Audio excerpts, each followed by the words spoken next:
All right. Yeah. Okay, it's working now. Of course. Just look at the stream title. Apparently, the answer's no. We cannot get working audio. No, let me actually. I'm not on YouTube to be checking that out. Yeah, but we're back now, and I'm guessing the audio must be working. So yeah, I failed the second lost episode. Um, I don't remember last year. If you remember, we had a lost episode due to Yeah, that technical was difficulties. yeah, that was like that was a long episode as well. I remember that it was like a 2 hour one, like just Yeah, talking, and then I checked. I don't know if it was. I think it was me that didn't have, or was it you? I it don't was know. both of us. Was it? Yeah, Okay, that's just a coincidence then. It was like lucky that we it was both of us at the same time the first time yeah, instead of because you know, this time gotta put my hands up. yeah, no, that's yeah, this wait, no, yeah, this guy, Yeah, yeah, yeah, get a load of this guy. yeah. Um. So yeah. Anyway, the Bahrain Grand Prix. It's a couple days later. So how are you feeling? I feel like I still think it was such a good race, even after like just watching the post race content. I definitely enjoyed it. Yeah, I think that was a really good opening start to the season. If there's more races like this, then I think 2021 is gonna be a good year for everyone. You know what I mean? But yeah, yeah, that race had like everything: early safety car, controversy. Look like a lot of overtakes as well over the course of um, the race. So like I couldn't really ask for much more. Maybe not Yeah, Mercedes. Maybe Mercedes not winning this time would have been great, yeah, but yeah. You can't have everything though, can you? you can't have Yeah. everything.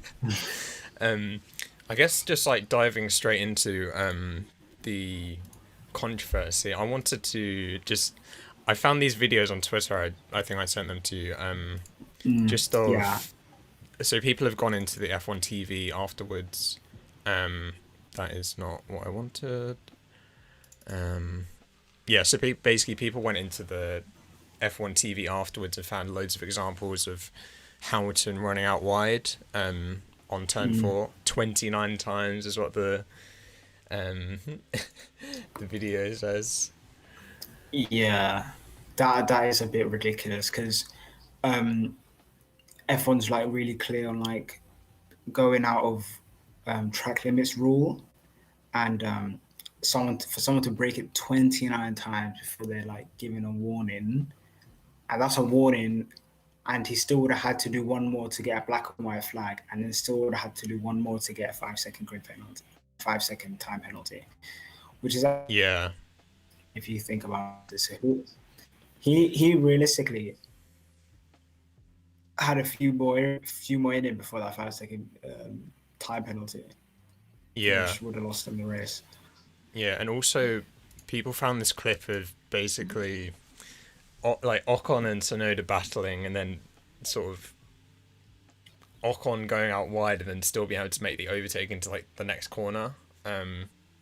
And then Um, like obviously no one cares about that because it's like that's a midfield battle, you yeah. know.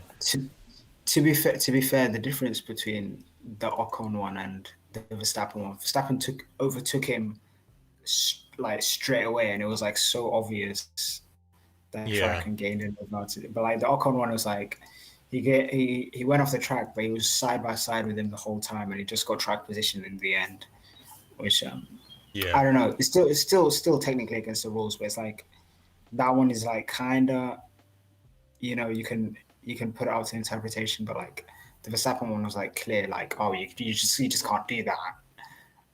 yeah. I guess. That's what I wanted to bring up is that for me the problem in F1. I feel like we've been talking about this for a prolonged period of time. is that essentially like what we were saying with the Hamilton. Um, so it's like it's fine every lap. You can just keep running that corner, right? It's Mm-hmm. totally fine. Like Mm-hmm. the they don't enforce the track limits properly that way, and then Yeah.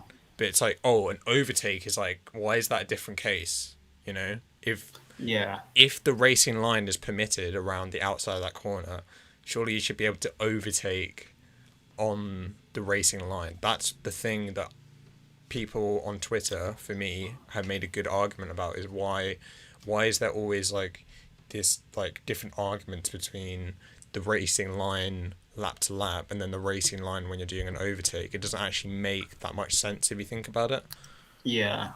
I don't know. The solution I'd propose for Bahrain Turn 4 is just um, make it similar to like Turn 1 in Austin, Yeah.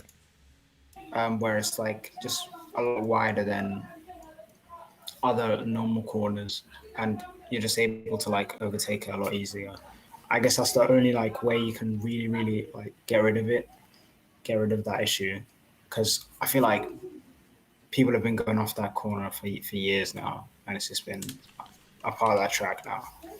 Yeah, and also what I think is part of the problem is that I think that I feel like the inherent nature of F1 having these sort of ad hoc rules race to race is actually like a really bad idea. I don't really think I just don't agree with it because well they like the rule the rule in theory is that you can't have four tires off the white line, right? But clearly that's been shown many times that rule just doesn't get enforced everywhere. It's like some corners it's like if you put like at Silverstone Cops at Silverstone the old turn one, if you put like part of your like your second set of tires on the white line, then it's like a lap deletion, and then but like at Bahrain, certain corners don't get enforced properly that way. You know, I feel like Mm, they should just that. I feel like they should honestly just make. They should have bigger curbs on the exits of corners, and they should enforce just the white line rule because if you think about it, we don't really like gain anything from them, like seeing them running off turn four. It's just for the drivers mm, to gain time, you know. But it's like if you enforce the rule for everyone, then no one actually like loses out. If that makes sense. yeah. Um, yeah. The issue with that is that the track doesn't only get used by F1. Um, Yeah. for example, tracks get used by like MotoGP, where Yeah. like you can't really have curbs because of the motorcycle. I don't know the way motorcycles work. I guess they just don't like curbs or whatever. Um, so yeah, that's the issue. But like, I guess like I feel like F1 has enough resources to like install curbs for like just a weekend, um, and make it clear. For example, in Singapore, I can't remember what turn it was. I think it's coming off the first DRS zone. Yeah, first DRS zone after the sector one, where you go under the tunnel. There's just a really pronounced curve, and then there's just like extra space beyond that, and like how you can go over the curb, but like Yeah. you're not really meant to go over the curb because it'll just damage the underneath of your car if you go over that curb. So like drivers are forced to like stay within the track limits. So I feel like you could do something like that at these tracks. Um, yeah, but I don't know. But Singapore is like a street circuit where it's like a lot more punishing anyway. I don't know if that would work at like a traditional track such as Bahrain, but I don't know. That's just an idea out there. Yeah. Well, you bring up street tracks, like we never have these arguments at street tracks, you know. So I don't get why the rule can't be enforced the same way, you know. Like Yeah. I don't know. I feel like just the entire like I'll give you an example of Verstappen versus Raikkonen. What was it? USA Texas. 2017 Texas, yeah. Yeah. That was fine because people don't run over that curb. Like people don't run, people don't run over that curb just lap to lap. You know, like Mm. that's not a permitted like area of the track. So when he overtook there, I was like, yeah, that's clearly a 5 second. Um, so I just think it's been. I feel like it's been such a long time, and they never clarify the rules. Um, they just need Yeah. to just come out and say. I feel like it's the one time that I'm going to say that the FIA need to be stricter. You know, because I like before I was very like hands offish in terms of the white line rule, but now it like makes sense because you can make like a clearer distinction between an overtake and a lap to lap running. That's all. And also with qualifying as well. People mention that about how turn four track extend in qualifying didn't count, but then in the race it's fine, and then it doesn't count for an overtake. Yeah, Turnford. I don't know. Turnford's like a very tricky one. The I feel like the best solution would be to just push the curb out more and just give them more space and just let them have that extra runway that they already use anyway. Because I feel like it'll make overtaking easier, so it'll be better racing and it'll it'll increase the lap times. So I don't really know what you have to lose in that situation. Yeah, Um, yeah, I don't know because yeah, I just think that would just be better. But I don't know. yeah.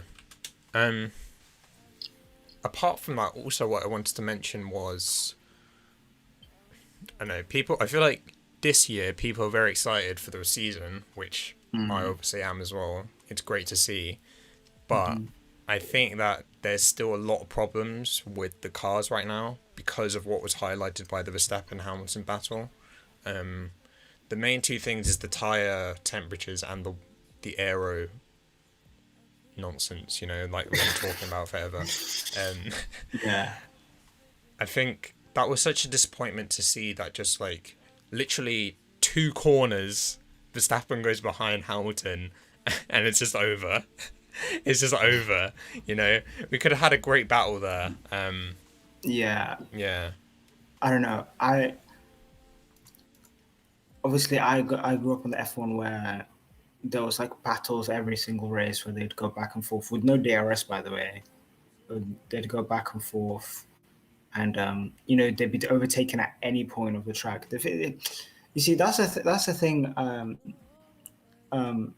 that I have against that I somewhat like. I don't know if I dislike. I wouldn't say I dislike DRS because it does add.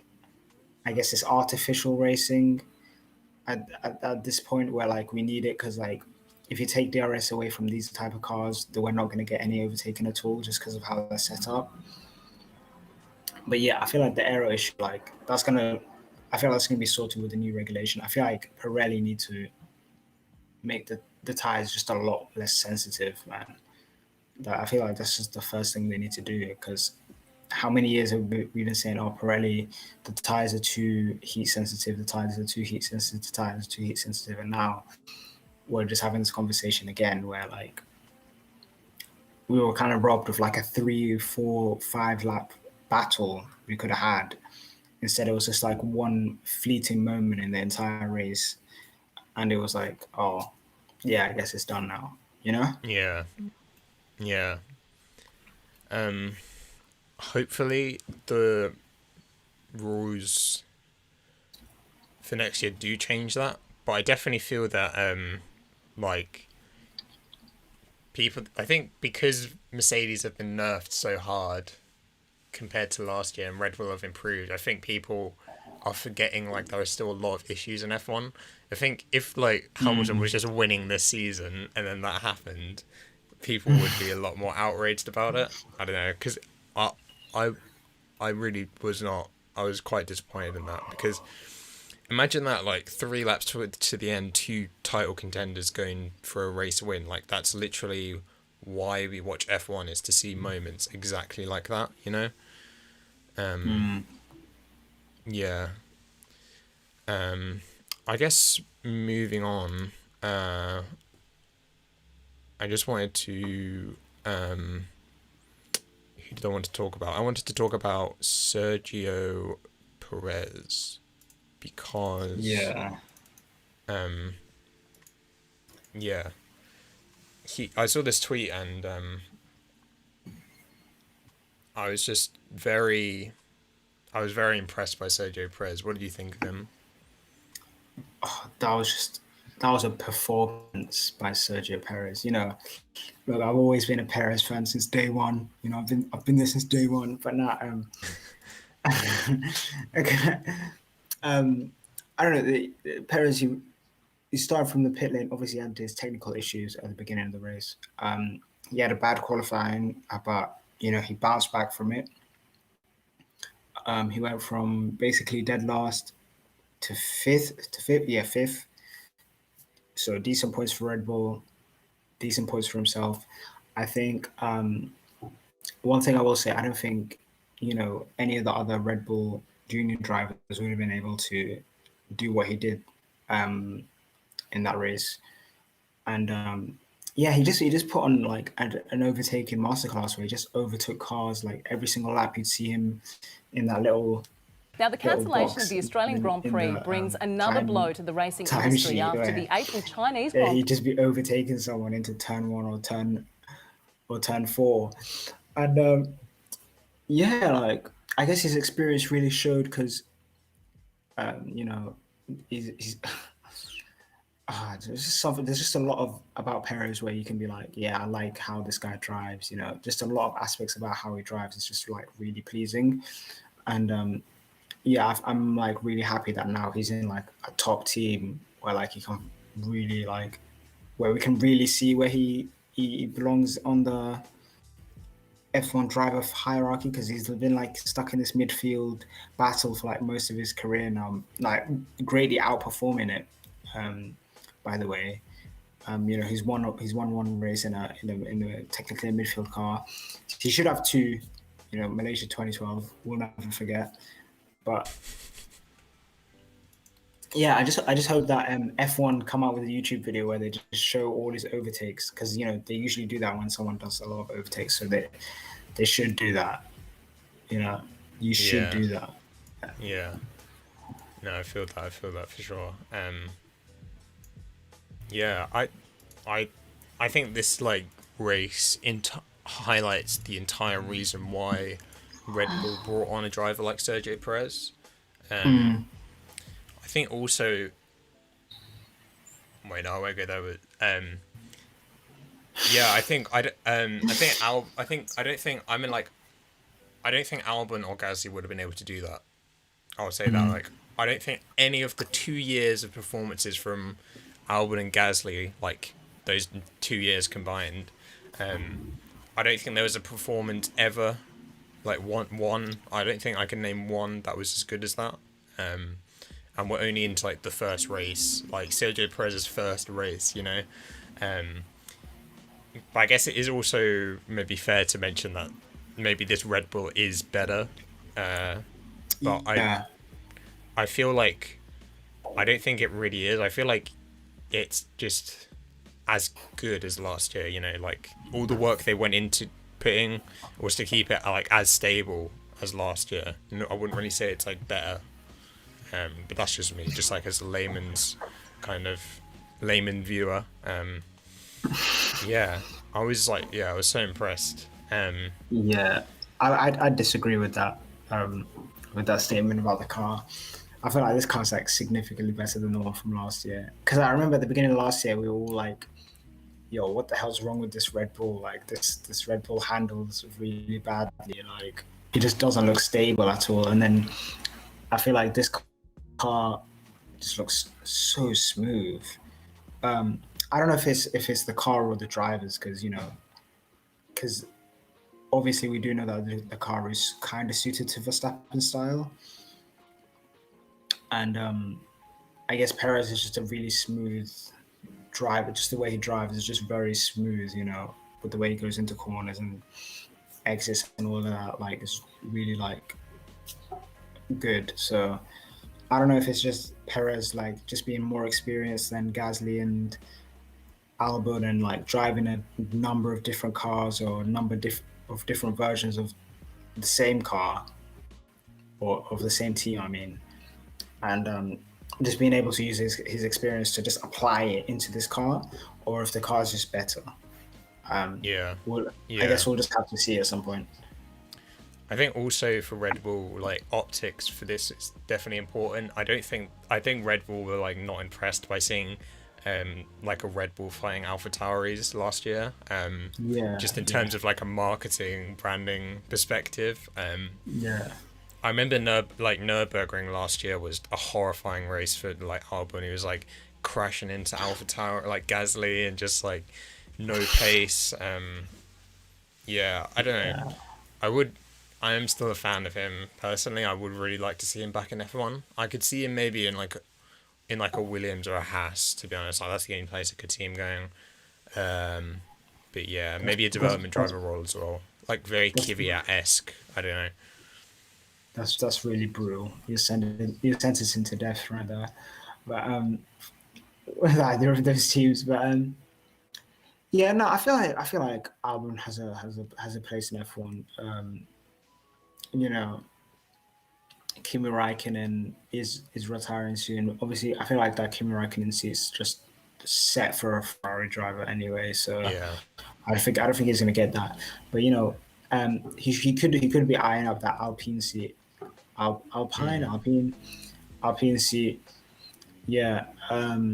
If anything happens at, for example, McLaren, he could be like in the discussion for that seat as well. So, I feel like he'll have plenty of opportunities. If I feel like if a driver retires, for example, or leaves the sport, I feel like he'll be pretty high on a few teams' list because he is relatively young and he's a good overtaker. He just needs to improve on the certain parts of his racecraft, and he'll be really good. So Yeah.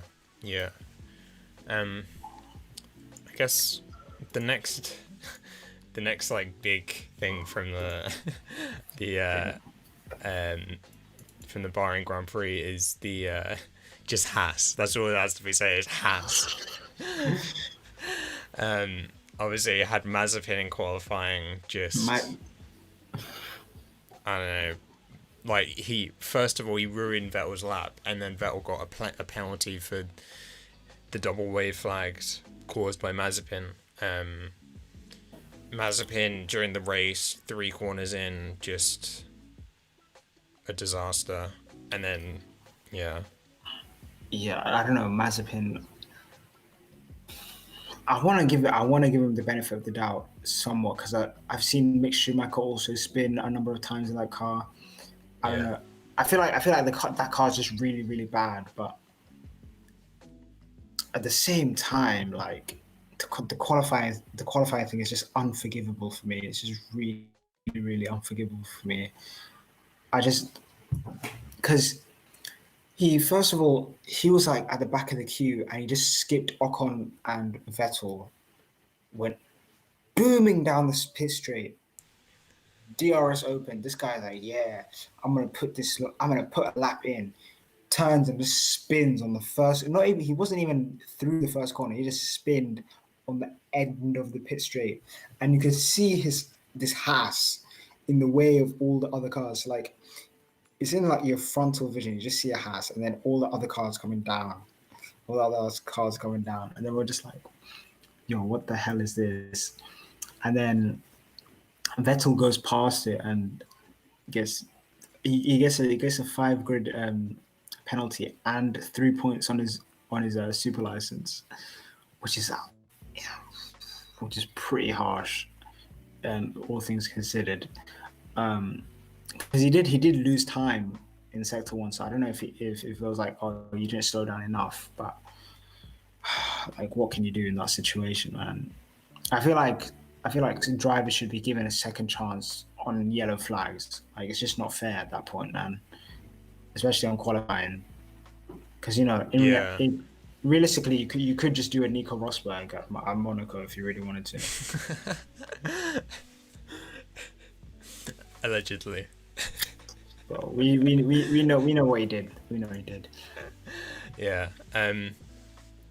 Yeah, I don't know. This tweet that I had up on screen just saying how like the HAAS just is like an absolute boat this year. Like they've just taken last year's car, trimmed down the back of the floor, and then just chucked out. Like it's Yeah. just such a disaster. And Haas of like, I remember like back in like 2019 when they had bad season then as well.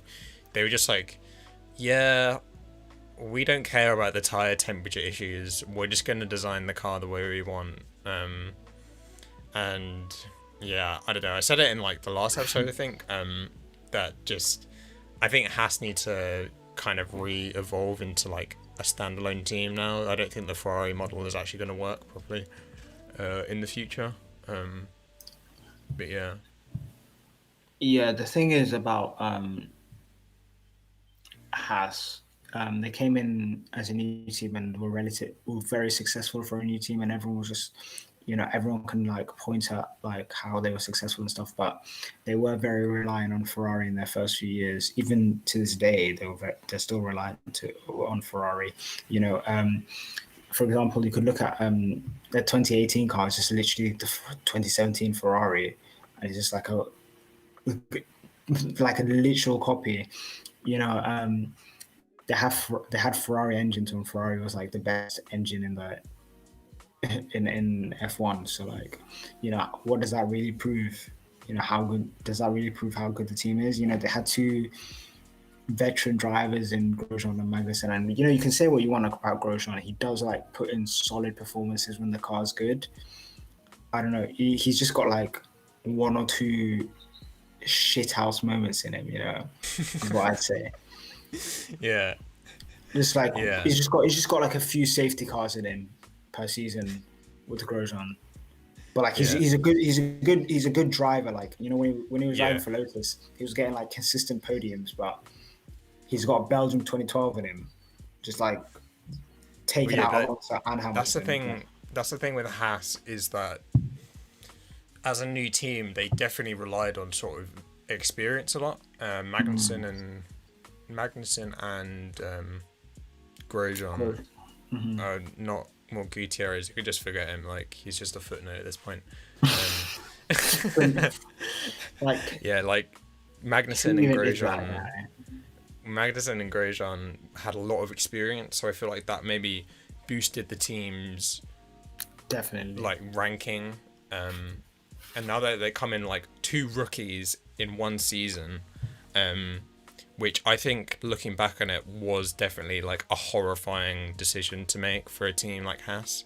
But they just got to get that Russian money, pay it on the car. So yeah, I don't know. I think it's just been. I think Haas as a team have a lot of potential, kind of like Williams as well. I think maybe moving into like, I think they're just trying to tie over, like they've just given up and they're just trying to tie over into next year, with like the cost cap and the new rules, etc. So yeah, I don't know. It's just hopefully maybe they can do something better in the future. Well, not. They just need to be quiet about how bad they are. Like they need to be like Williams. Like they just need to do their own thing. They just don't need to get in the way. That's what I gotta say. Yeah. Now Haas is like, this is just last year's car, and we just haven't. There was like, we just haven't spent any of our tokens on improving the car. It was like, It's like, and what? But like, if anything, I feel like this car's slower than the last year's one. Oh yeah, for sure, it's definitely slower. Because they took away like a bunch of downforce and like. Yeah. I don't know. Yeah. I guess that's it for Haas. Like thinking back, moving down. One team that's like low, like understated, like impressive this year for me is McLaren. I feel like McLaren are just so good this year, but like they just can't show it because there's so much focus on like Red Bull versus Mercedes.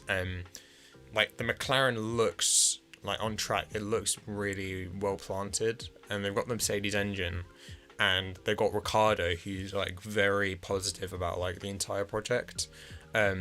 So I think like McLaren this year are definitely third place contenders.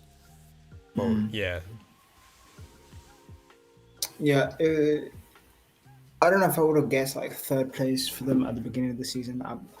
Considering the fact that they had to like spend all their token points, all their development points on like getting that, like shoehorning that engine into that car and trying to make that work. But they did make it work. The car looks really, really good. The driver lineup is good. One of the best. I'd say it's a top three driver lineup in my opinion on the grid. You know, I look at everyone else. Like I'd say the top three driver lineups like I'd say like somewhat equal talent is Verstappen, Perez, Sainz, and Leclerc, and the McLaren team. You know, I say that's my Yeah. that's my top three driver lineup. I don't know which way you want to order that, And you're not but forgetting a seven-time world champion there. huh? You're not forgetting a seven-time world champion. No. But I'd say driver lineup, as in like Yeah. somewhat equal drivers. Yeah. Mercedes is not equal in any way, shape, or form. There is Yeah. a clear number one driver and a clear number two driver in that Okay. team. Yeah. Yeah. I'd say that. the thing is, based on talent, Verstappen and Perez is probably the best driver lineup in F1. But you could say Verstappen is like a better driver than Perez, and Verstappen's the number one driver on that team, right? But for me, when I look at like driver lineups, I like it to be, like very even, and not a number one and number two driver, very even. And like the more even it is, I feel like the more complete, not more complete, but the better the driver. Like, you know what I mean? Yeah. I feel that. Yeah. Yeah. So I'd Um. say McLaren Sorry, what were has. you gonna say? I'd say McLaren has one of the best driver lineups. The car's really good. The team's really good. This is a phoenix coming from the ashes, man. Yeah. Absolutely. Yeah. I was thinking about it. Like 6 years ago, going into Australia 2015, I remember it, and it was literally like like going into that weekend. I remember it being a thing where McLaren were just coming out and saying, "We're just so bad." Like they were literally like, "Yeah, it's gonna be bad. It's gonna be bad for like a profound amount of time." Yeah, and just comparing like 2015 to 2021, it's just like night and day. Like it's so different. Night and day. Yeah. The way. The way that I feel like that Honda partnership really, really, really, like almost ruined McLaren to the point where it's just like, is this team going to still be in F1 in a few years? Like I was genuinely questioning that because I don't know. I feel like certain teams when they don't win, they get salty and they just want to leave. Like I feel like that'll be Mercedes. I feel like when Mercedes start losing, they'll just leave F1. Yeah, But yeah, for sure. Yeah, yeah, the thing is with McLaren, they have like a long F1 history, so like they're kind of forced to stay. So yeah, it's a yeah. good thing for us. No, it's all looking great for McLaren. I guess like the next team, I'd say the next team would be Ferrari. Another redemption, somewhat. I don't know. I still think with Ferrari the engine is not up to scratch fully. Compared to Honda and Mercedes. I think with like Ferrari they got helped by the regulations because like I feel like a lot of the advancements the other team made, like if it's like this, it's kind of like gone like to this, like in terms of like the nerfing from 2020, like because they weren't good enough, they didn't get nerfed as hard. Um, if that makes any sense. Yeah, Yeah, and I also think like because like Vettel's not in the team, there's like not like the whole toxicity around like the pressure of like German champion and Ferrari. Like there's none of that like toxic energy, which also helps. yeah. And Ferrari, the way that when I look at Ferrari, obviously I think they're high rake, aren't they? Not low rake. I think they're high rake. I don't really Opposite, actually they're the know. opposite. They're basically the opposite of Mercedes. and Aston Martin. I think so. Yeah, I think so. Because I feel like Mercedes and Aston Martins are the only two low rake teams on the Yeah. grid. Yeah. Because I don't know, because them two, the drop off they had from last season is like the most significant out of everyone else.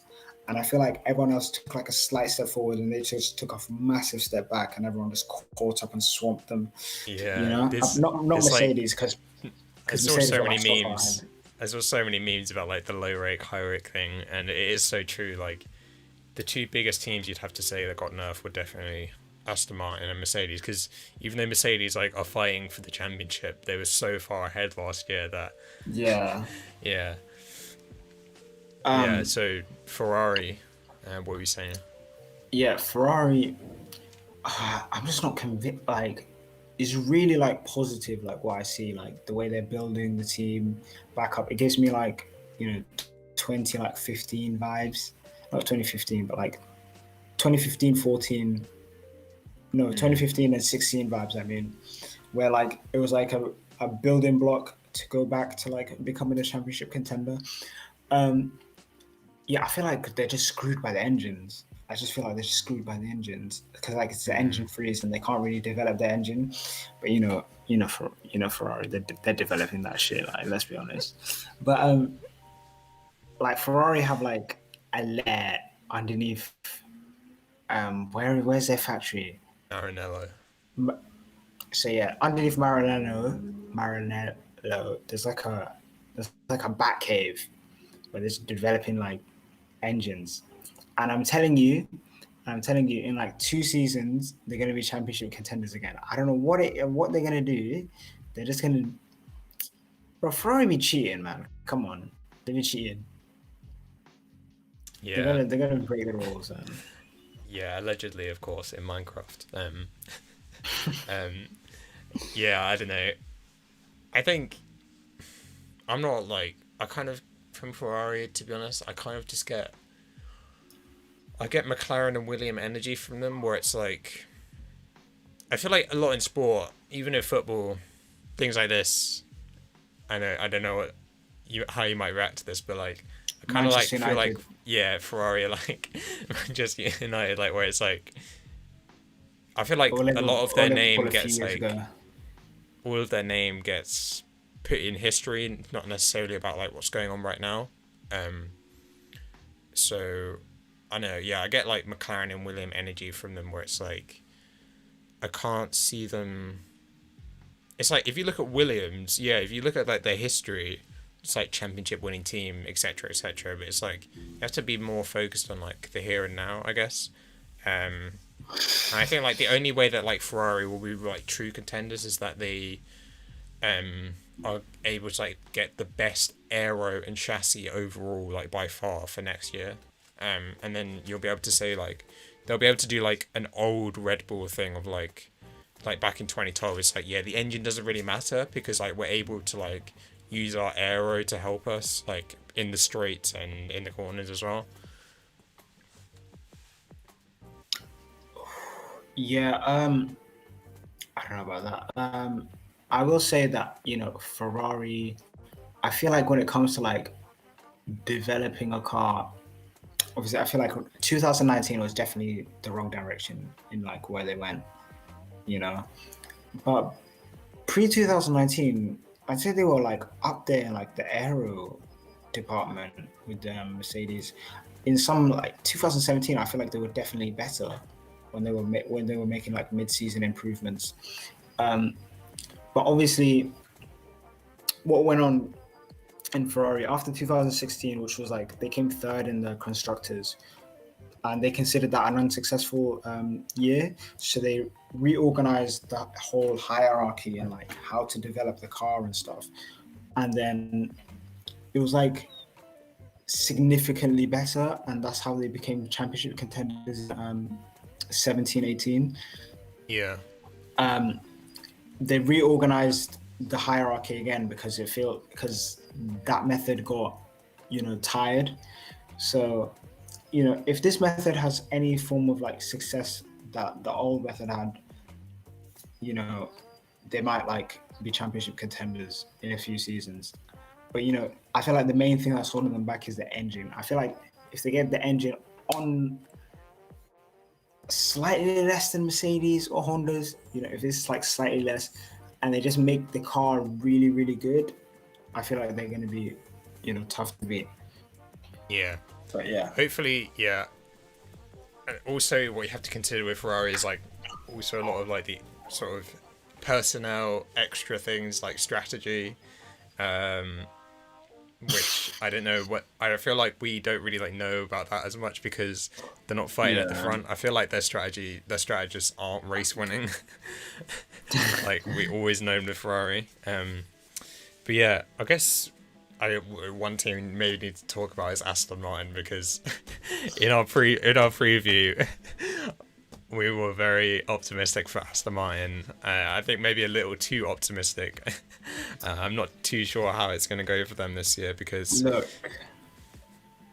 All I'm gonna say is, we had this exact same conversation about Racing Point after the first race. I was reflecting on it after the ghost podcast, the missing podcast. I was reflecting on what I was saying because I was like, Aston Martin, like, I'm kind of disappointed, but it's not really their fault. It's the high rake, low rake regulation changes. They really put their development points into like making a new chassis and all of this good stuff because they couldn't develop anything else because they get most of their stuff from Mercedes. And I was like praising this team before, and then after the race I was like, I'm not impressed by this team. I'm kind of scared. I didn't realize that low rake high rake issue was that big. And then I thought about what I was saying about this, and it reminded me of what I was saying about Racing Point, because Racing Point, the first race, they didn't finish to their points. And the second race, they battle back and they get like 6 and just decent points. And the next few races, they just started to build on it, and eventually, they won a race in the end. But they got a few podiums, etc. I don't think Aston Martin will get like a few podiums or anything like that. But I feel like let's not write them off too early. I might not be on the Aston Martin hype train has left station. It has left the station, but it is slowing down. The guy that shovels the coal into the steam engine is he's just a bit tired today, is what I'd say. But look. As long as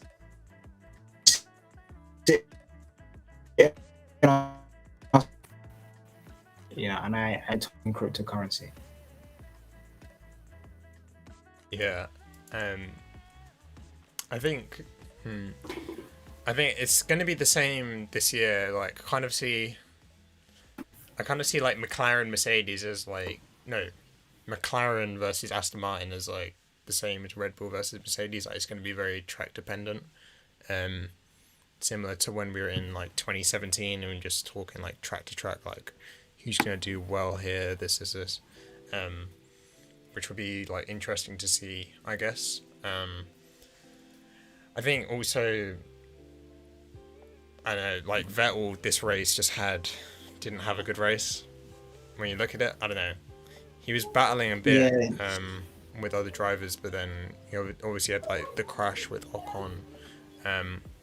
Maybe it's possible that like Vettel, like what we were saying about Vettel before wasn't true. Like maybe he needs to take more responsibility for the drivers, for his driving, because last time we were very like on Ferrari about how they were just like, it's just toxic team. But I know Vettel still made mistakes this race, so hopefully like if he needs to prove that he can do like consistent driving like at the front of the midfield. Like I'd say it's like prove that. Yeah, the thing is with Vettel, I feel like he's always had accidents. Like every season he races, like I feel like he's got a major incident in him, but his talent like outshined that aspect of his driving, and like he'd always like perform really well, and then like he'd have one crash, and then everyone would just be like, oh, that's just one crash, and then we'd all forget about it the next day. But I feel like the worse he performs, the more like clearer like these accidents and like mistakes are, if that makes sense. But well, I will make an excuse for him in this sense. He was on like really really old tires, and the old tires lost heat, lost traction, couldn't brake, just locked up and just went into the back of him. Certain situations, I feel like that's like an unavoidable circumstance. Um, so yeah, I'll give him the benefit of the doubt on this occasion. I'll give him like 3 races, and but yeah, I'm not really too worried about Vettel, because like I feel like the way he's worked with the team, from his interviews and everything, I feel like it's all positive vibes, and I don't really feel like that they're under like too much pressure. I feel like they have a set goal in mind, and I feel like Aston Martin can definitely hit that with the way the team's set up. So yeah, yes, we just have to see if the car is really as slow as it looked um, in Bahrain. Yeah, That's about it. yeah, I feel that. Yeah, I guess sort of the next like the biggest like another story from the race was like Alonso, Alpine, kind of went under the radar a bit. They were like Alonso. I saw Alonso fighting a lot. He got overtaken by Sainz and Vettel in just turn 4. But yeah, I guess it was. I think we have to remember a lot. Like this is the first race of the season, and like this season, there's been a lot of changes, a lot of rookies, a lot of people in like new teams. Rebrandings as well. Yeah, I thought like Alpine were decent. I guess. I'd say I think they were about where I'd say they would be. Yeah, I don't know the way after the race, I'd say it's Red Bull, Mercedes, McLaren on their own, Aston Martin, AlphaTauri, and Alpine in like a three with each other, and then Haas and Williams at the back. I feel like McLaren has like kind of separated themselves from the midfield, if that makes sense. But yeah, Alpine, they look pretty good considering what everyone was saying at the beginning of qualifying. They were like, "Oh, Alpine might not get out of Q1 and also going to Q3." Ocon didn't get out of Q1, but that was like circumstances out of his control. So I can't really blame him too much. But yeah, they Alonso was having a decent race. He was running in the points until his car died on him, I guess. And it wasn't like, but that's just a reliability issue. I feel like Alonso's going to get a nice haul of points, every other race.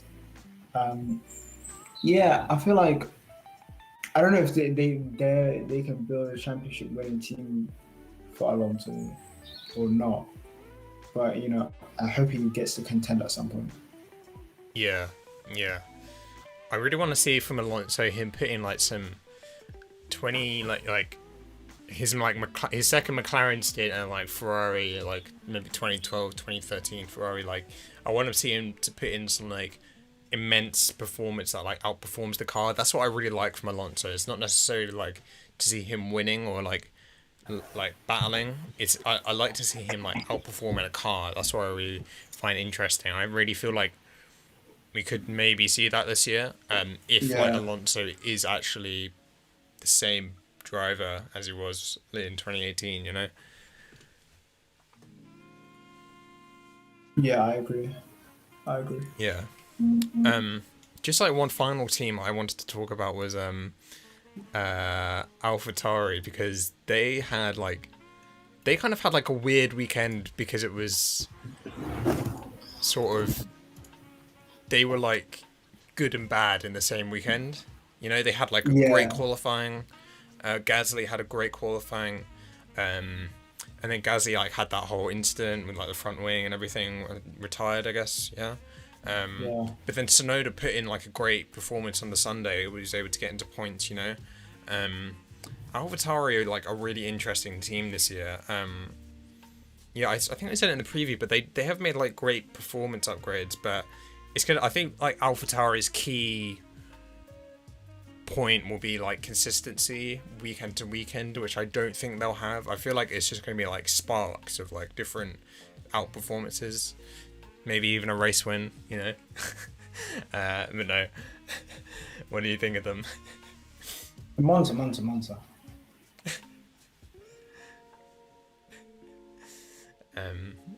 Yeah, so like, what did you think of? Oh, sorry. Oh, how do I explain it? Well, I feel like Gasly got really unlucky first of all. I feel like he could have got points for sure. I feel like he could have finished like fifth, even fourth, maybe if he played his cards right. I feel like AlphaTauri definitely has like McLaren-esque pace in some sense. They were like trying to get into Q3 with mediums. Like that is so like brave, and I respect it because it's just like, yeah, we're getting into Q3 with mediums, like Red Bull and Mercedes. Like Ferrari got in there with softs. You guys are like, no, we're going in with mediums. And like, I feel like that's like crazy. That's like, and I definitely feel like someone in the thing has garage just has like some sort of nutty strategies. Like, yeah, let's just do it. Like, I definitely believe we can do it. Obviously, Sonoda failed, but I'll just put it on him being a rookie because we don't want to put blame on the guy, man. It's too early, but yeah, AlphaTauri, they look really, really good. They look really good. They look better than last year. Yeah.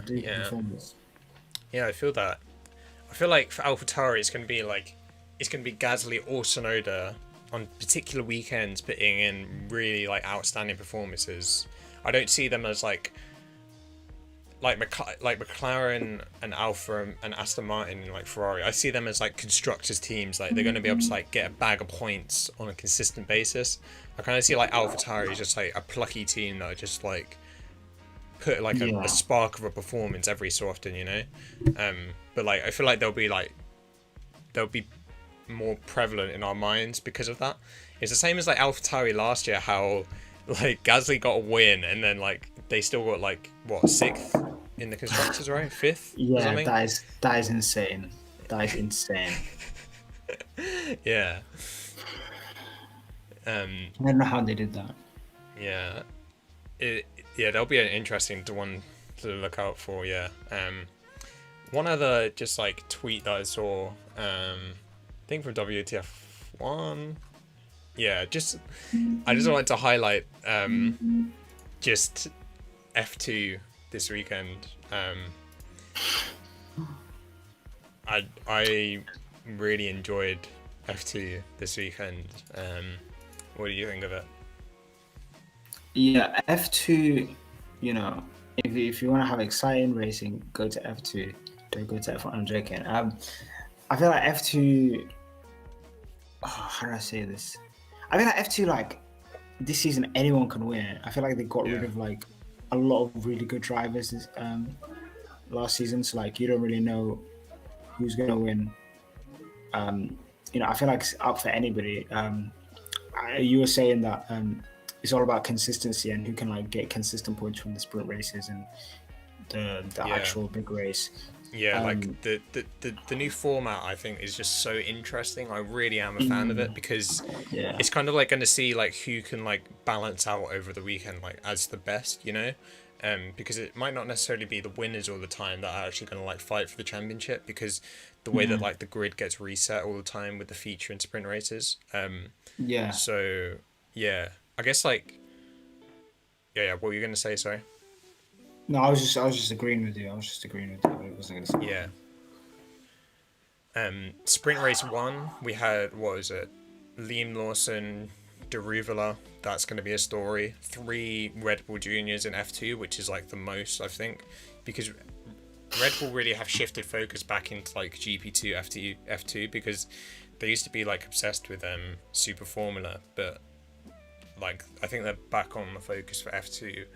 Sprint Race 2, we had like Sprint Race 2 was unbelievable. I thought it was amazing. Oscar Piastri put in like such a performance. And the feature race as well, of course, was a bit like not as like overstated, I guess. But Guang Yu Zhou put in good performance as well.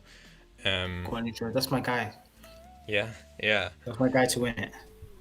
Yeah, I'm really interested to see how F2 goes this year, because there's like, I think I calculated a lot, like I'd say like 8 or 9 drivers who could like realistically fight for the championship. I could see. Yeah. Yeah. And we got 2 wild cards in there as well, in Dragovic and Tictum. I feel Yeah. like those 2 at any given point will mess up someone's title chances. Like, I don't even know what it is with these guys. Dragovic last year tried to like ram someone into a pit wall, which is like, what? You know, over a podium. Not even the win, over a podium. And what do you call it? Tictum's he's just bad vibes, isn't he? Yeah. He's got dark energy about him. Yeah, just very dark energy, yeah. Yeah, Dan Tictum, I feel like this, I don't know, this guy just burned out at Red Bull, you know? He's in the Red Bull driver program, and then he went after Mick Schumacher in F3, and then Mick Schumacher won it, because I feel like Dan Tictum's like completely overconfident in his driving ability. And his racecraft is just horrific. Like the stuff that he'd done in F2 is just, even last year, like I don't even know how this guy still has a seat, to be honest. Like I don't even know who's sponsoring him. But yeah, I'm really interested to see who wins. I feel like I just got a really good feeling about Oscar Piastri, to be honest. I feel like we were saying about it on the Lost episode about how I feel like there's just like all these like really good drivers in F2 right now, and then like F1 has just put a cap on it. Like I feel like all the seats are just taken for like a long time. I really feel like the only seats going into the future is like HAAS, Williams, and then maybe a seat at Alpine if like Ocon puts in a bad performance and Alonso retires. Also a seat at Sauber or Alfa Romeo as well.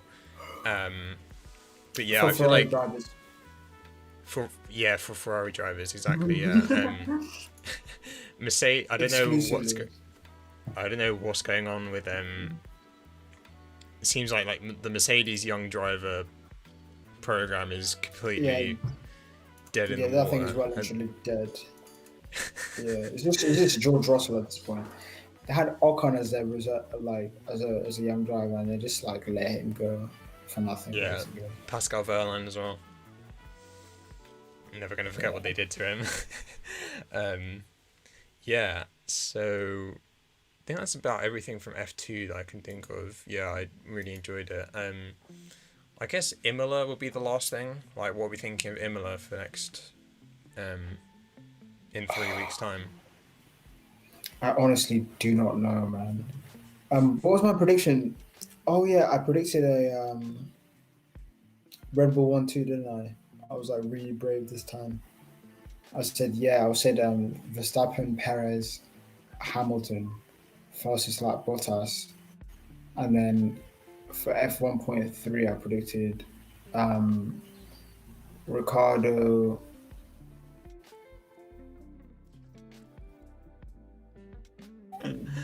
Gasly, Norris, fastest lap Tsunoda. Yeah. I'm just gonna make like brand new prediction now. I feel like Red Bull are gonna be really on the pace. I think like the second half of the lap is gonna definitely benefit Red Bull. Maybe some of the slower corners. So I'm gonna say Verstappen, Hamilton, Perez, fastest lap. Bottas, because they're just going to pit him in and put him on softs for the fastest lap like this race. Yeah. F1.5, I'm going to say... what am I going to say?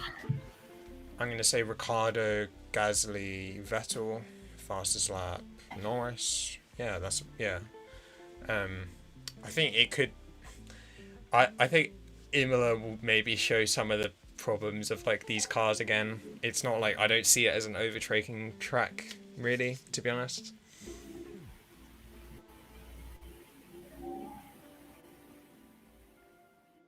You still there? Yeah, sorry, I spaced Yeah. out. I'm just really, really tired. I'm sorry.